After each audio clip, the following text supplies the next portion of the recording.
Listo, entonces iniciaremos. Entonces, mira, los bloqueos auriculoventriculares. Donde está el nódulo auriculoventricular, ahí es el bloqueo, ¿ya? Entonces, hemos dicho nódulo sinusal, nódulo auriculoventricular, las ramas de His, ramas derecha y izquierda, ¿cierto? Entonces, aquí vamos a hablar del nódulo auriculoventricular, puede haber el bloqueo, o en haz de His también, ¿no es cierto? Entonces, los impulsos eléctricos se originan con normalidad en nódulo sinusal, ¿no es cierto? Sin embargo, los defectos de conducción del estímulo eléctrico aparecen en el trayecto comprendido entre las aurículas y ventrículos en forma anormal, que retardan o bloquean a nivel del nódulo auriculoventricular y en haz de His. ¿Listo? Bueno, haz de His. Ahora, las causas, ¿quiénes son las causas aquí? Las causas más frecuentes del bloqueo auriculoventricular son enfermedades degenerativas, pacientes de edad, ¿no es cierto?, degenerativas, calcificación del nódulo auriculoventricular en personas ancianas, infarto agudo de miocardio, cardiopatía chagásica, que es frecuente, y sobredosificación de algunos fármacos cardiovasculares, ejemplo, los digitálicos, betabloqueadores, bloqueadores canales de calcio, como verapamilo, diltiazem y otros, ¿no? En cuanto a los grados de bloqueo auriculoventricular, existen tres, ¿no? Este es uno, bloqueo auriculoventricular de primer grado. ¿En qué consiste este bloqueo auriculoventricular de primer grado? Se caracteriza por retardo de conducción en nódulo auriculoventricular, ¿no? Hay un retardo ahí, ¿listo?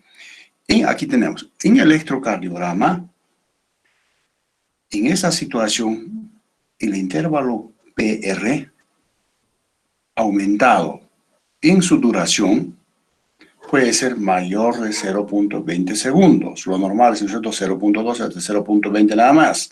Aquí ya es mayor de 0.20 segundos y con un valor constante en todos los complejos QRS. Aquí está.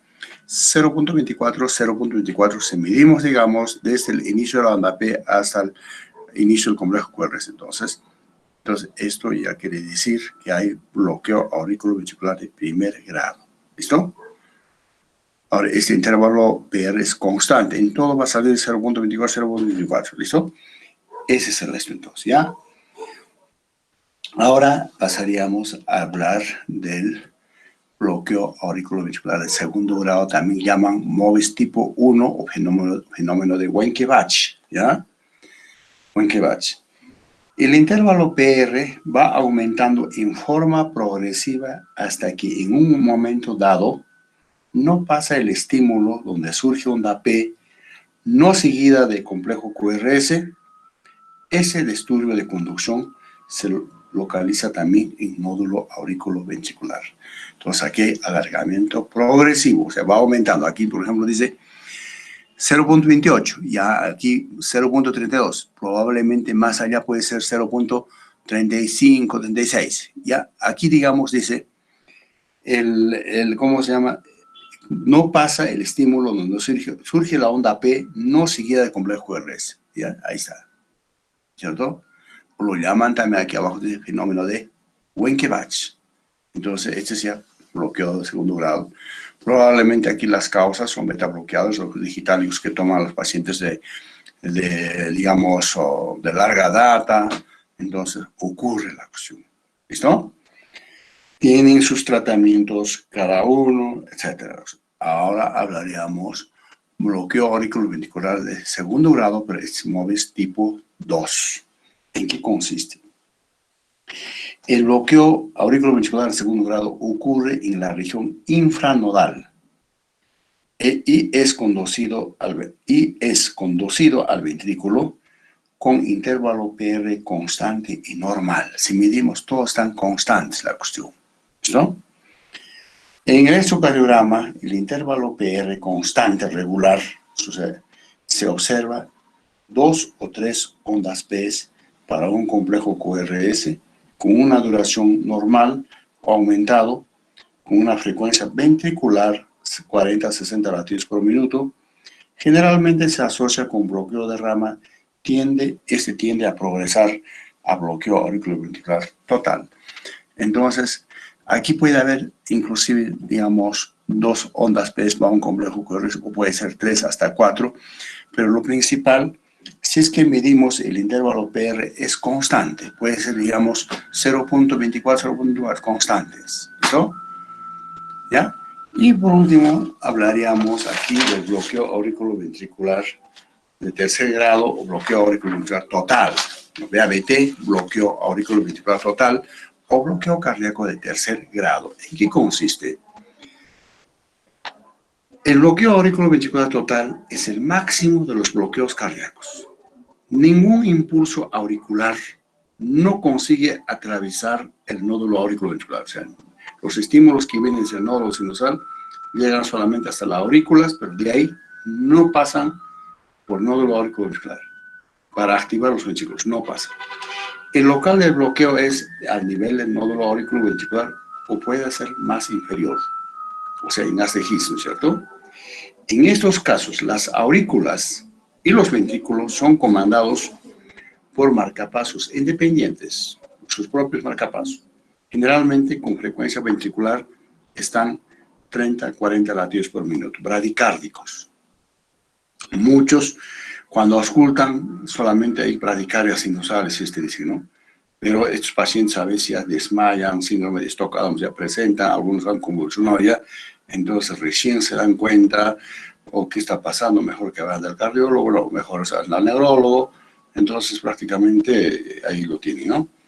Entonces, la onda P es disociada, es más frecuente, o sea, más ondas P hay, más frecuente que el complejo QRS, ¿no? En electrocardiograma, frecuencia auricular 80 latidos por minuto. Aquí está la cuestión, ¿no? Abajo.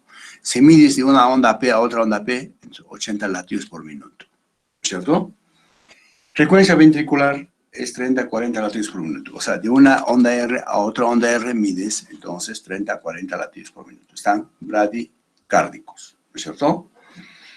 Intervalo PR es variable o irregular. ¿Ya ves? Aquí está. En otro está más cortito primero, digamos. Es un poco más. Entonces, es irregular, variable.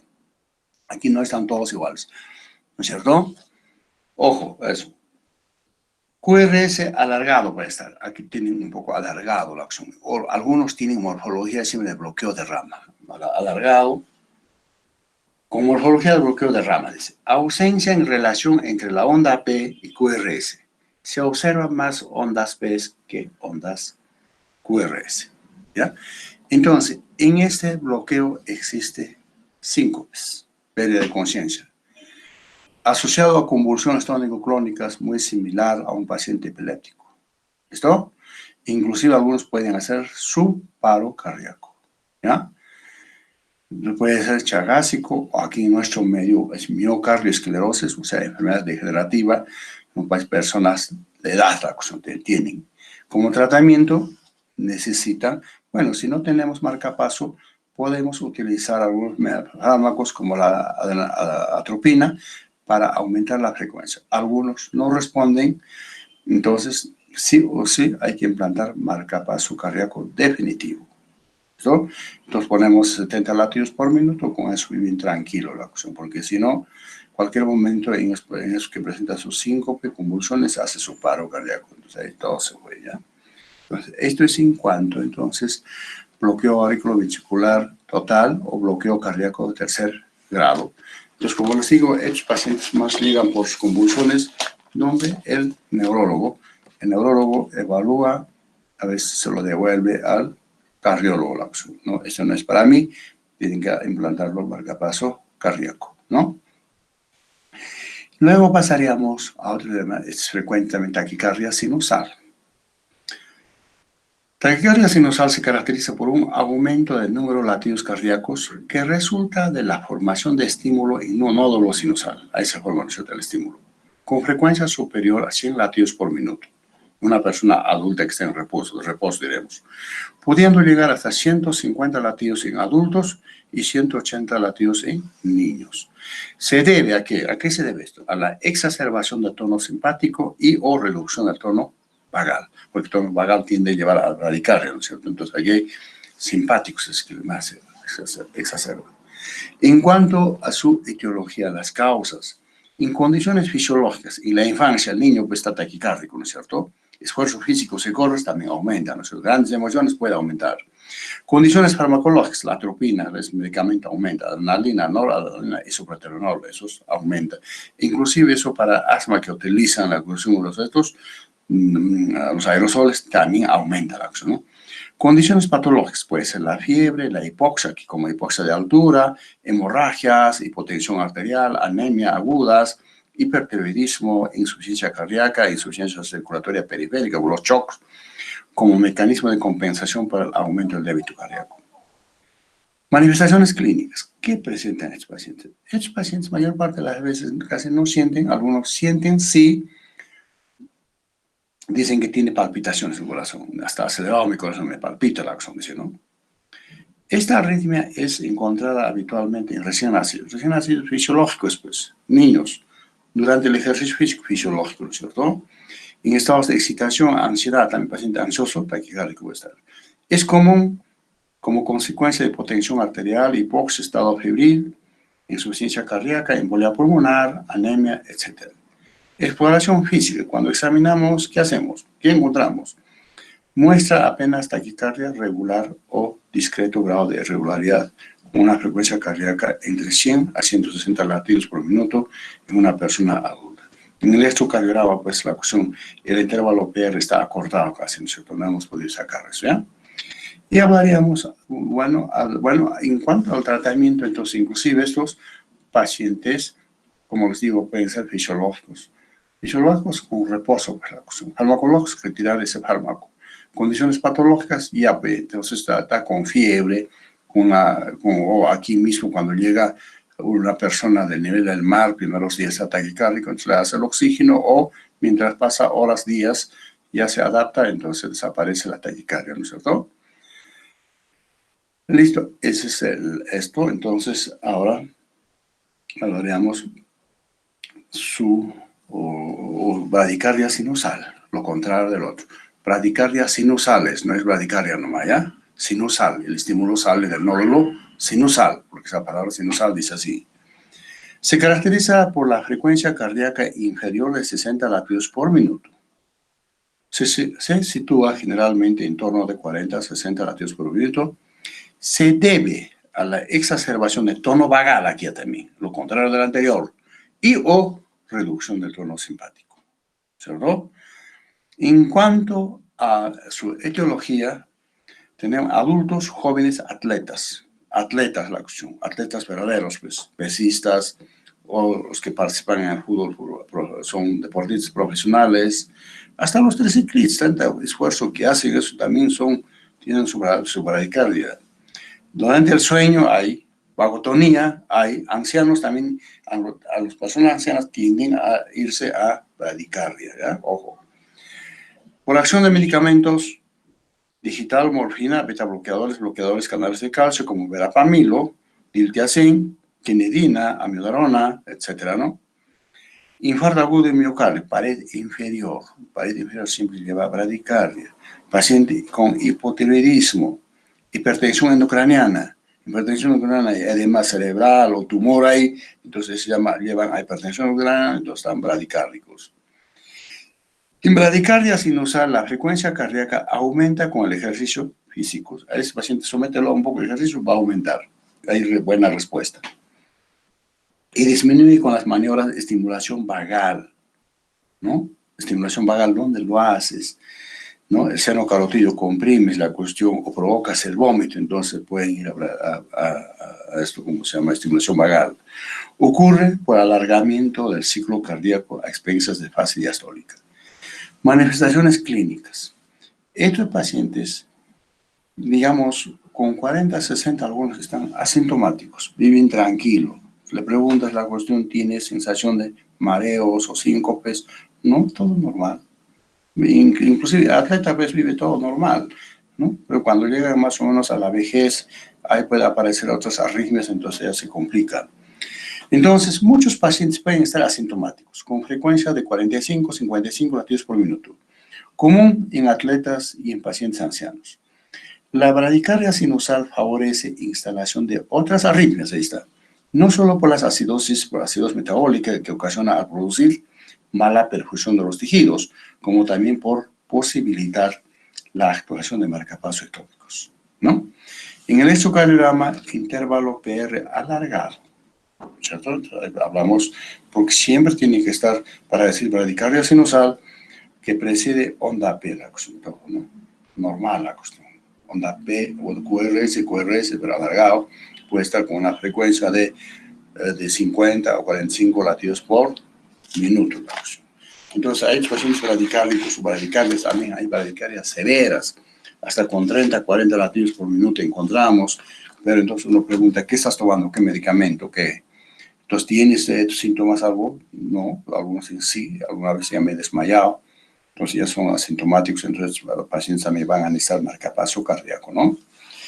Y luego, entonces, es el del esto, ¿no? Entonces, en cuanto a la bradicardia sinusal. Ahora, esta arritmia también existe frecuentemente. Arritmia sinusal, presinusal. El estímulo sale del nódulo sinusal, pero hay una arritmia, hay una irregularidad. En el momento de la inspiración, tomo aire, aumenta la frecuencia. En el momento de la expiración, disminuye, ¿no? Entonces, ¿en qué consiste esta arritmia sinusal? La arritmia sinusal se caracteriza por la variación de frecuencia cardíaca, generalmente relacionado con la respiración. Ojo, en fase inspiratoria hay aumento del número de latidos cardíacos y en la expiración disminuye. La frecuencia es normal o disminuida, llaman también bradiarritmia sinusal. Se debe a las variaciones del tono vagal sobre el nódulo sinusal estrechamente relacionadas con la respiración. Es observada en condiciones fisiológicas, pueden ser niños, adolescentes o patológicos con pacientes con hipertensión endocrinal, cardiopatía aterosclerótica, desaparece generalmente con el ejercicio físico o cuando hay apnea la acción, se regulariza la acción, ¿no? Regulariza. Entonces uno observa el electrocardiograma, en el momento de la expiración, el intervalo PR está más o menos acortado. Después aparece la acción intervalo PR alargado. Eso significa que hay en el momento de la expiración, ¿cierto? Entonces, esto es también frecuente que encontramos. Entonces, el diagnóstico es arritmia sinusal, ¿no? Algunas veces, si es que está menor, la frecuencia cardíaca menor de 60, podemos poner bradiarritmia sinusal. Entonces, algunas veces ponemos arritmia sinusal, resultado, y el cirujano que va a operar a este paciente dice, pero ¿por qué no lo trata? Pues si está diciendo arritmia, que dice, no necesita tratamiento, nada la acción. Por eso, si haces las maniobras de apnea, la acción, pues regulariza inmediatamente, o lo haces correr al paciente, hacer caminar, también regulariza la acción. Entonces, no hay ningún peligro, no hay ningún tratamiento, ¿listo? Ahora hablaremos de lo que es la fibrilación auricular. Esta es una arritmia totalmente frecuente también, ¿listo? En la fibrilación auricular, la actividad del nódulo sinusal, mira, el estímulo sinusal en el del nódulo sinusal, la actividad del nódulo sinusal es sustituida por estímulos que nacen de la musculatura auricular. O sea, digamos, el nódulo sinusal se encuentra bloqueado, pero esos estímulos salen de la pared de las aurículas, con una frecuencia de 400 a 600 latidos por minuto. Aquí dice, creo que 350, 450, no, sino que lo que sale es 400, 600 por minuto. No existe contracción auricular, más solamente existen movimientos irregulares de las fibras musculares, el que perjudica el llenamiento ventricular. Entonces, a las justas la cuestión está, no hay esa contracción en la aurícula izquierda. Claro, su contracción existe, no es como la contracción del ventrículo, ¿no? Se establece a nivel del nódulo auriculoventricular una barrera protectora que de tal manera que apenas una parte de los estímulos llega a los ventrículos de forma irregular. Si no fuese así, la fibrilación auricular sería incompatible con la vida, ¿no? Las causas más comunes para esta fibrilación auricular es varios, ¿no? Algunos vamos a mencionar aquí. Perdóname un segundito, por favor. Aló, buenos días.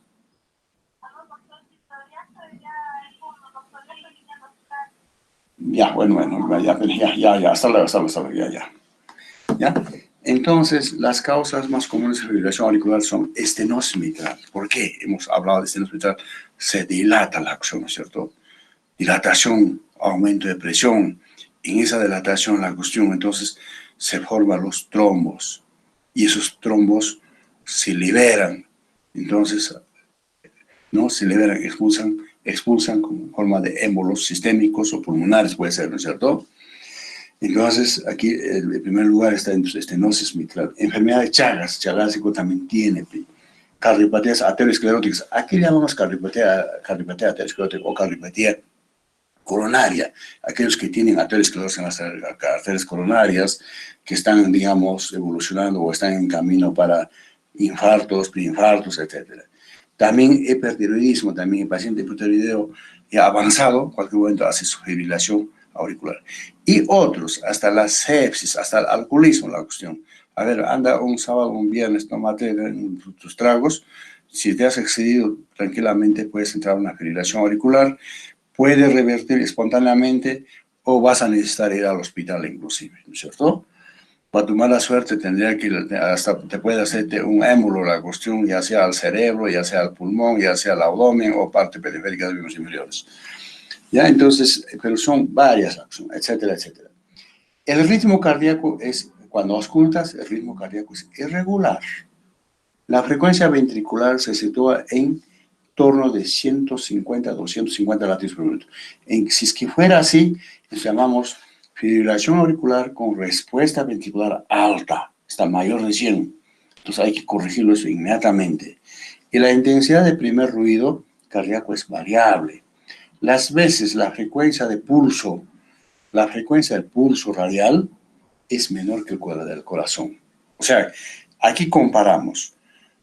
Cuéntalo la frecuencia cardíaca en el pulso arterial, ¿no es cierto? Y también auscúltalo y cuéntalo, ¿no es cierto? Entonces, en el corazón puede estar, digamos, 80, pero has palpado en el pulso arterial 120. ¿Eso qué se llama? Déficit de pulso, ¿no?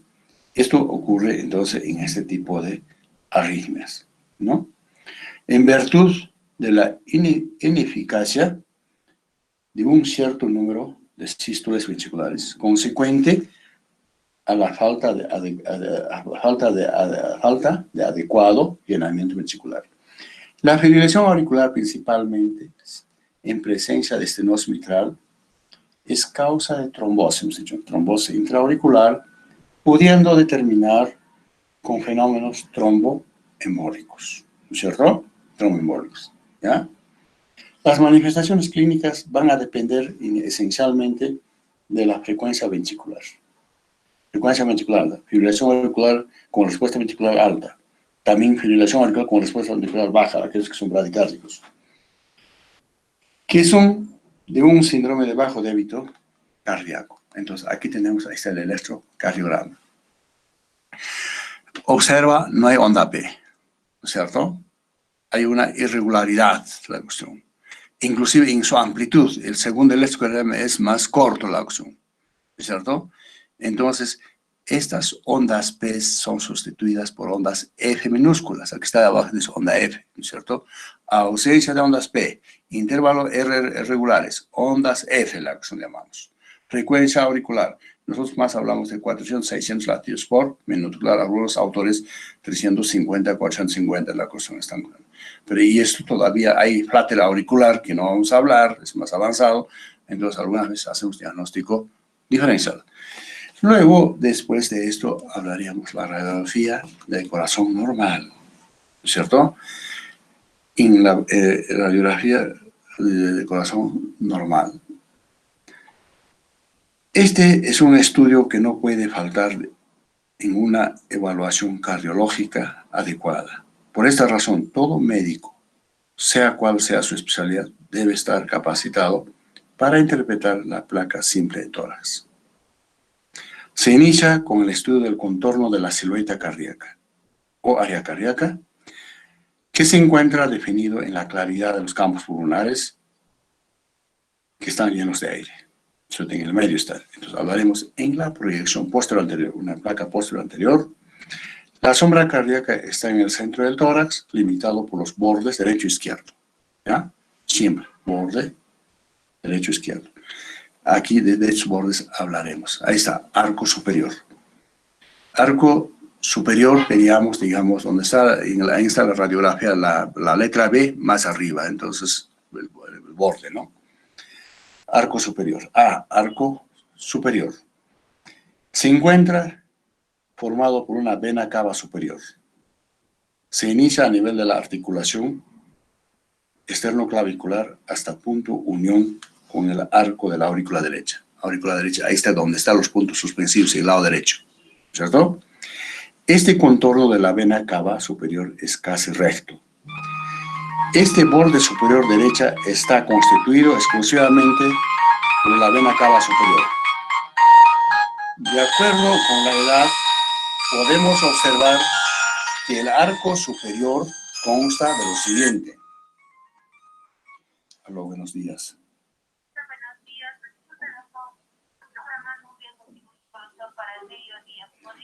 Me avisa, ya, me hace recordar, por favor, ya, listo, hasta luego. Ya, en niños, ¿cómo está ese borde superior? En niños jóvenes, está formado por vena cava superior, rectito, rectilíneo, ¿no? Donde está la letra B más abajito, ahí. En adultos, parte alta por la vena cava superior y parte baja por la aorta ascendente. Ojo. En los viejos está formado solamente por aorta ascendente. ¿Por qué? La aorta de tanto trabajar, tanto las pulsaciones que recibe del ventrículo derecho, izquierdo, entonces ya se dilata la acción, por esa razón. ¿Listo? En los viejos está formado solamente por aorta ascendente. ¿Listo? Ahora hablaríamos borde izquierdo de la silueta cardíaca. Donde está la letra A es el lado izquierdo, ¿cierto? Aquí esta radiografía es de una persona joven, mejor todavía de un adulto que tenga 50 años o que tenga 60 años, mejor todavía se ve. Y vamos a hablar entonces borde izquierdo de la silueta cardíaca. Consta de 3 arcos. ¿No? Arco aórtico, o sea, el botón aórtico. Aquí está el botón aórtico, aparece ahí chiquito, donde está la letra B en esa dirección, ese es el botón aórtico. Es convexo, prominente, por debajo de la articulación esternoclavicular. Se encuentra formado por la aorta, en el punto que termina callado de la aorta, y se inicia aorta descendente. Perdón. Aló. Ya, mamita, pero espérame, no, mamita, espérame un ratito, mamita, ya, lo voy a abrir, hasta luego. B, arco medio, ¿no? Arco medio. Se encuentra situado por debajo del botón aórtico, más abajo. Consta de A, parte alta, formado por el tronco de la arteria pulmonar. Ojo, hay que tener en cuenta cuando hay hipertensión de la arteria pulmonar, hay abombamiento, entonces hay parte alta formado por tronco de la arteria pulmonar. B, parte baja, orejuela de la aurícula izquierda, pero es frecuente en que se forme una línea continua sin muescas que hace imposible la delimitación de los componentes del arco, o sea, se observa como un pequeño segmento recto entre el tronco de la arteria pulmonar y el ventrículo izquierdo. Esta zona es importante en las patologías de enfermos mitrales, como en casos de estenosis mitral. ¿Aló?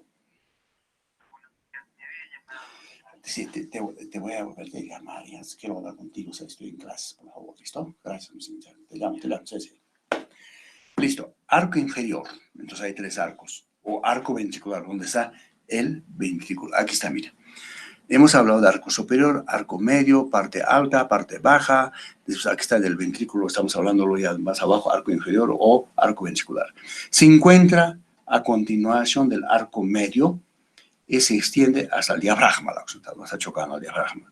El diafragma es convexo hacia afuera y prominente y está formado por el borde del ventrículo izquierdo. ¿Listo? Entonces, esto tienes que saber sí o sí. ¿Listo? Hablaremos del tamaño del corazón. tamaño del corazón. Para determinar el tamaño del corazón es un problema. Sigue siendo actualmente porque puede presentarse una cardiopatía sin cardiomegalia o puede observarse cardiomegalia sin cardiopatía. Con la experiencia se valora el tamaño del corazón con precisión por la imagen de la silueta cardíaca. Silueta cardíaca es todo el corazón, ¿no? Silueta cardíaca, ¿no? O sea, una cardiomegalia indica presencia de cardiopatía y en ocasiones es el único signo objetivo de la propia enfermedad. Muchos dicen, oh, este corazón grande, este tiene cardiopatía, no hay que pasárselo al cardiólogo, dicen. Pero ellos no saben, a ese paciente lo han tomado la placa por diferentes razones en posición de cúbito. Entonces, un poco aumenta el tamaño del corazón. No lo han tomado sentado o parado. También existen esas cosas, la cuestión, ¿no es cierto? Entonces, no siempre esto, ¿ya? Hablaríamos de índice cardio-torácico.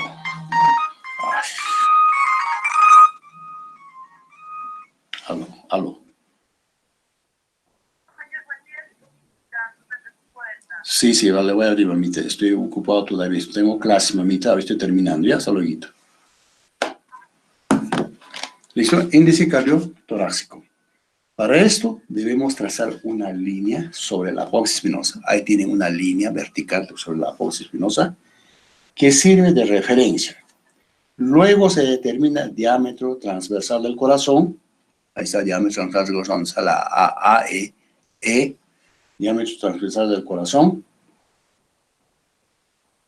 Resulta de la suma de las distancias máximas entre la línea de referencia que hay, ¿no es cierto?, y las partes más prominentes de los bordes, tanto derecho como izquierdo, de la silueta cardíaca. Luego se divide entre diámetro transversal del corazón. Ahí tienen más abajo, CC, diámetro transversal del corazón, medido desde los bordes internos de las costillas más bajas.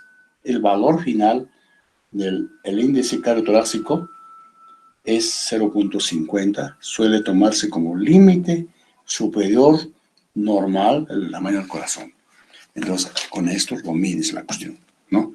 Agarras tu regla, entonces lo puedes medir realmente cómo está el índice cardiotorácico. Si es más de 0.50, probablemente hay cardiomegalia. El tope es 0.50. ¿Listo? Este tiene su importancia. A diario se habla en el hospital. El anterior también, diario se habla, casi. ¿Listo? Bueno, van a disculpar hasta aquí. Hasta mañana. Gracias, me están ahí exigiéndome lo que no voy a poder, las preguntas, sino para mañana, si es posible. Listo. Hasta mañana. Hasta mañana, doctor. Gracias. Mañana, doctor. Hasta mañana, doctor. Hasta mañana.